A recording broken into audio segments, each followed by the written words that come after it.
myself Reenu Shukla from Khaitan Polytechnic College. Our subject is today Microprocessor and Interfacing CS208. So we are studying here Unit 1 Introduction of Microprocessor. Here we will discuss the 2 points. 1.1 Microprocessor concept. Here we will study what is microprocessor and why it is used, and the second we will study about the historical review. So first of all, what is microprocessor? A microprocessor is an integrated circuit which incorporate core functions of a computer central processing unit. तो basically microprocessor क्या है? हमारे जो computer की central processing unit होती है, जिसका काम होता है हमारा अरिथमेटिक ऑपरेशंस परफॉर्म करना, तो वो काम जो सारी फंक्शनैलिटी है वो एक सिंगल चिप पे डिज़ाइन कर दी गई है. अब आईसी क्या है? Basically a set of electronic circuit on a small flat piece of semiconductor material. तो किसी भी सेमीकंडक्टर मटेरियल या तो सिलिकॉन के ऊपर सपोज हम लेके चलते हैं, सिलिकॉन है, उसके अंदर हमारे क्या किए गए हैं? इलेक्ट्रॉनिक सर्किट्स बनाए गए हैं. और इलेक्ट्रॉनिक सर्किट्स में किस तरह की प्रोसेसिंग की गई है कि वो सारे अरिथमेटिक और लॉजिकल कैलकुलेशंस परफॉर्म करके हमें दे. यही काम होता है हमारे कंप्यूटर की सेंट्रल प्रोसेसिंग यूनिट का. तो बेसिकली एक प्रोग्रामेबल मल्टीपर्पज़ सिलिकॉन चिप होती है हमारी माइक्रोप्रोसेसर. ठीक है, उसको हम रीप्रोग्राम भी कर सकते हैं हमारी सिलिकॉन चिप को कि किस तरह की फंक्शनैलिटी ये प्रोवाइड करेगी. ये क्लॉक ड्रिवन होती है. क्लॉक ड्रिवन मतलब इसकी जो डिसीजंस होते हैं टाइम पे बेस्ड होते हैं. ठीक है, उसके बाद रजिस्टर बेस्ड होती है. जो हमारा सारा डेटा होता है वो टेम्परेरीली रजिस्टर में स्टोर होता है. अगर हम बात करते हैं डिफरेंट माइक्रोप्रोसेसर्स की, तो हर माइक्रोप्रोसेसर में अलग अलग तरह के हमारे रजिस्टर्स होते हैं. उसके बाद अब माइक्रोप्रोसेसर है और कंप्यूटर में काम आ रहा है, तो binary data as a input लेगा और provide output after processing as per the instruction stored in the memory. तो ये है हमारी डेफिनेशन माइक्रोप्रोसेसर की. अगर अपन सिंपल टर्म्स में बात करें तो एक डिजिटल डिवाइस होता है. वो क्या होता है? सारा चिप पे बना होता है. वो डिजाइनिंग किस पे होती है? चिप पे होती है, जो मेमोरी से इंस्ट्रक्शंस लेती है, उसको डिकोड करती है. डिकोड का मतलब उसको समझती है और उसको एग्जीक्यूट करके आउटपुट को वापस देती है. तो ये होता है हमारा माइक्रोप्रोसेसर. आगे चलते हैं, अपन कुछ बेसिक्स इसके बारे में जानते हैं कि microprocessor takes a bunch of instruction in machine language. अब हमारा कंप्यूटर है वो सिर्फ 1 और 0 की लैंग्वेज समझता है. तो माइक्रोप्रोसेसर क्या है? एक सेंट्रल प्रोसेसिंग यूनिट है एक सिंगल चिप के ऊपर. कौन सी चिप? सिलिकॉन चिप, जिसको हम इंटीग्रेटेड सर्किट चिप भी कहते हैं.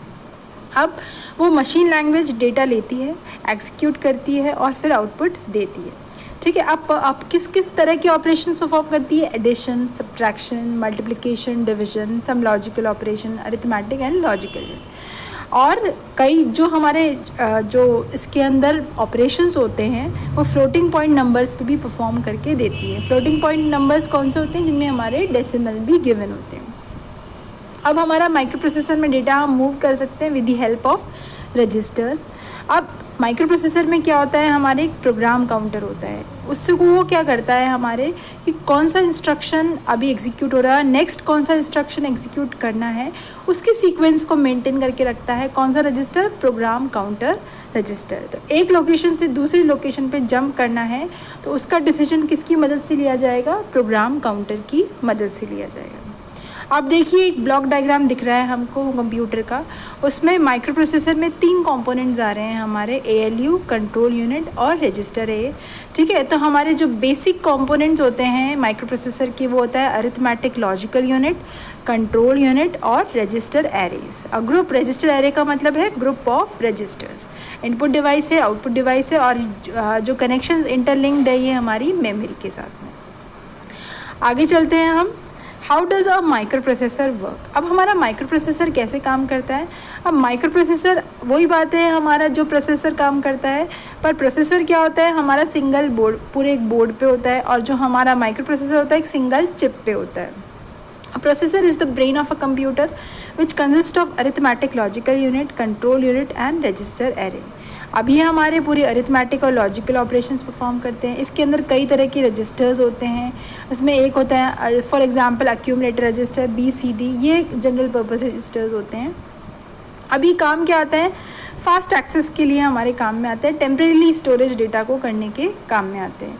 उसके बाद हमारी कंट्रोल यूनिट का काम क्या है, कंट्रोलिंग का काम है। बेसिकली वो मैनेज करती है the flow of instructions between the micro processor and memory. So basically a microprocessor takes input from input devices, processes it as per instructions given in the memory and produces output. अब इसके advantages क्या है micro processor के, low cost होता है हमारा, simple IC chip के होता है। आईसी चिप अब की बहुत ही लो कॉस्ट हो चुकी है, तो एक सिंगल आईसी के ऊपर पूरी आपकी प्रोग्रामिंग पॉसिबल है, तो ये लो कॉस्ट है हमारा। काफ़ी हाई स्पीड प्रोवाइड करते हैं हमारे micro processor, millions of instructions पर सेकंड में एग्जीक्यूट कर देते हैं। साइज़ इसकी बहुत स्मॉल हो गई, एक सिंगल चिप के ऊपर सारी जो आपकी इलेक्ट्रॉनिक सर्किट है उसके अंदर फैब्रिकेट कर दिया गया है, तो ऑब्वियसली हमारी साइज़ बहुत स्मॉल हो चुकी है इसकी।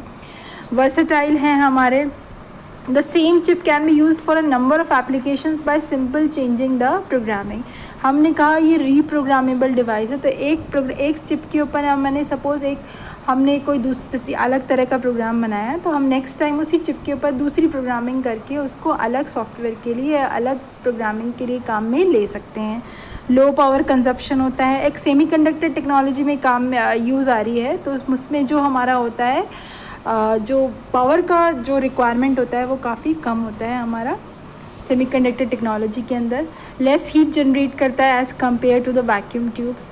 रिलायबल है हमारा, फेलियर रेट बहुत कम है इसके अंदर। पोर्टेबल है, सिंगल एक चिप के ऊपर सारी प्रोग्रामिंग की गई है, तो ये एक पोर्टेबल डिवाइस भी है। अब क्या कुछ कॉमन टर्म्स है जो हमारे माइक्रो प्रोसेसर में काम आती है। एक तो आती है हमारी बस। तो बस क्या होती है, बेसिकली कलेक्शन ऑफ वायर्स होती है, ग्रुप ऑफ वायर्स होती है। तो जो नॉर्मली हमारी माइक्रो प्रोसेसर में बसेस काम में आती है वो होती है डेटा बस, डेटा को कैरी करने के लिए, एड्रेस बस, एड्रेस को कैरी करने के लिए, और कंट्रोल बस, कंट्रोल करने के लिए। इंस्ट्रक्शन सेट हमारा क्या होता है, ग्रुप ऑफ इंस्ट्रक्शंस है, ठीक है। इंस्ट्रक्शन क्या होता है, सिंपल एक कमांड हो गया। अगर हमारे काफ़ी सारे कमांड्स एक साथ इकट्ठे हो जाएंगे तो वो क्या कहलाएंगे, हमारे इंस्ट्रक्शन सेट। तो instruction set is the group of commands that a microprocessor can understand. So instruction set is an interface between hardware and a software. इन दोनों के बीच में एक इंटरफेस होता है, हार्डवेयर और सॉफ्टवेयर के बीच में, ठीक है। वर्ड लेंथ का क्या मतलब है कि आप कितने, हमारा जो माइक्रो प्रोसेसर है वो कितने नंबर ऑफ़ बिट्स को एक साथ प्रोसेस कर सकता है। अगर हम बात करें 8085 की, तो उसमें हमारी जो वर्ड लेंथ होती है वो कितनी बिट की होती है, हमारी 8 बिट की होती है। अगर हम 8086 की बात करें तो उसी के अंदर हमारी जो वर्ड लेंथ होती है वो कितनी होती है, हमारी 16 बिट की होती है। तो मतलब the number of bits which can be processed at a given time. एक नेक्स्ट है हमारा कैश मेमोरी। क्या होती है, वेरी फास्ट एक्सेस मेमोरी होती है। अगर हम जो हमारा माइक्रो प्रोसेसर है डायरेक्ट कैश मेमोरी के साथ डील करता है ताकि फास्ट हमारा एक्सेस हो पाए। उसके बाद हमारी क्लॉक स्पीड क्या होती है, मैंने बताया आपका जो माइक्रो प्रोसेसर होता है वो हमारा क्या होता है, क्लॉक ड्रिवन डिवाइस होता है। क्लॉक ड्रिवन का मतलब जो उसके डिसीजंस होते हैं वो टाइम कंस्ट्रेंट पे बेस होते हैं कि कब आपका फैच करना है, कब आपका डिकोड करना है, कब आपका एग्जीक्यूट होता है, सब क्या होता है एक पर्टिकुलर टाइम कंस्ट्रेंट्स के अंदर होते हैं। तो ये होती है हमारा क्लॉक।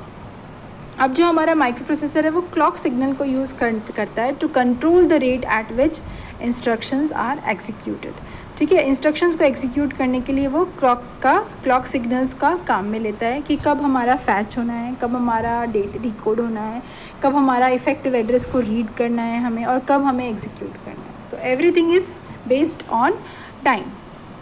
अब कुछ इसका हिस्टोरिकल रिव्यू पढ़ लेते हैं।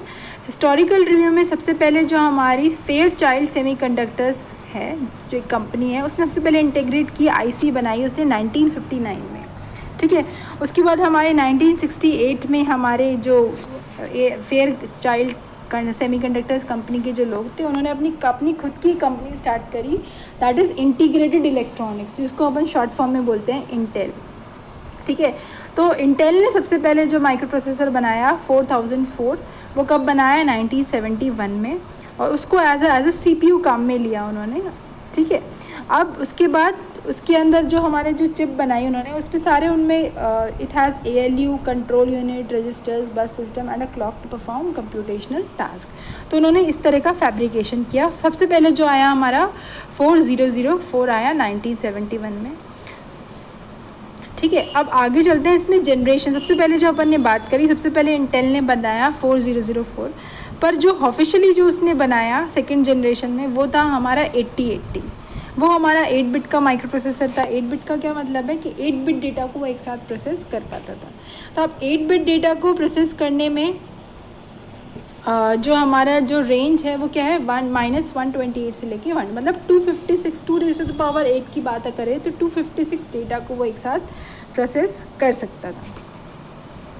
अब उसके बाद नेक्स्ट हमारे मोटोरोला कंपनी ने भी अपने 6800 नाम से वो बनाया, Z80 बनाया Zlog ने। तो ये माइक्रो प्रोसेसर सारे 8 बिट के थे। नेक्स्ट हमारा थर्ड जनरेशन में 16 बिट माइक्रो प्रोसेसर आया 8086 का। ठीक है, इसकी 16 बिट की वर्ड साइज़ है। सिमिलरली जो हमारी मोटोरोला कंपनी है उसने 68000 करके 16 बिट माइक्रो प्रोसेसर बनाया। Zlog ने रिलीज़ किया Z8000। तो अलग अलग तरह के माइक्रो प्रोसेसर्स बनाए गए। फोर्थ जनरेशन में हमारे 32 बिट माइक्रो प्रोसेसर्स आ गए, और अभी हम करंटली जो काम कर रहे हैं फिफ्थ जनरेशन में वो हमारे 64 बिट के माइक्रो प्रोसेसर्स हैं। जो अपन अब जो डिफरेंट नई टेक्नोलॉजी आ गई, हमारे i3 आ गया, i5 आ गया, i7 आ गया, तो they basically these come under the fifth generations processor.